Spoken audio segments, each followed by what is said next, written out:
السلام عليكم حبايبي، يعطيكم العافية. شلونكم؟ شخباركم؟ معاكم قناة روزاليندا الأخبار مشاهير في السوشيال ميديا. راح أنزل لكم كل يوم فيديو جديد بخبر جديد. لا تنسون تدعمون القناة باللايك والشير والسبسكرايب. مشاعر القحطاني طالعة ببث أمس قاعدة تبكي ومنهارة بسبب إن هي مو قادرة تتوظف بعد السالفة اللي صارت لها لما انسجنت بسبب إنها غلطت على شرطي، وتقول إن للحين الناس ما تجاوزت ومو قاعدة تتوظف وعشان كذي هي حالتها مادية وأهلها وما شنو. ترى ممكن ما يكون هذا السبب، بسبب محتواك يا مشاعل مطقعة.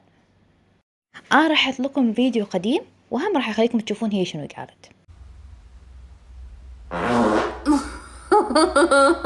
والله ما راح أكتم كل شوية صوت عشان أطقع، والله العظيم مالي دخل.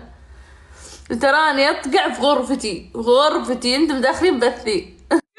اتجوزت ما في، بس قاعدة تقبلني، ماني قادرة أتجوز، ماني قادرة أتوظف، ماني قادرة أتجوز، إنه أنا تعبت، أبي أشتغل زي الناس بشهادتي، ماني قادرة، تعبت ماني قادرة أتجوز. نقطة يعني مهما قلت الحمد لله خلاص زي كذا.